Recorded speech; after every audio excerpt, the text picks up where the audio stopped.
بسم اللہ الرحمن الرحیم۔ السلام علیکم ورحمۃ اللہ وبرکاتہ۔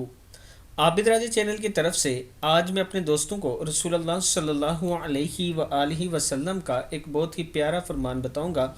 آپ دوستوں نے اس پر ضرور عمل کرنا ہے۔ جنت لے جانے والی دعا۔ رسول اللہ صلی اللہ علیہ وآلہ وسلم نے ارشاد فرمایا، جو شخص یقین کے ساتھ صبح کے وقت سید الاستغفار پڑھ لے اور اس دن شام سے پہلے فوت ہو جائے تو جنت میں جائے گا، اور جو شخص شام کے وقت سید الاستغفار پڑھ لے اگر اسی رات فوت ہو جائے تو سیدھا جنت میں جائے گا۔ وہ دعا کیا ہے؟ بسم اللہ الرحمن الرحیم۔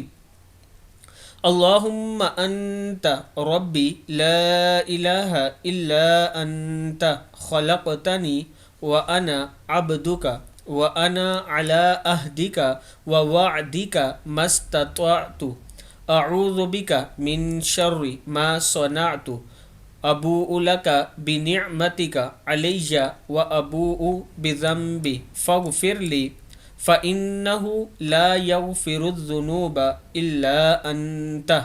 صدق اللہ العظیم۔ بخاری شریف کی یہ حدیث ہے۔ میں اپنے دوستوں سے گزارش کروں گا کہ اس کو یاد کر لیں اور صبح و شام ضرور پڑھا کریں۔ السلام علیکم ورحمۃ اللہ وبرکاتہ۔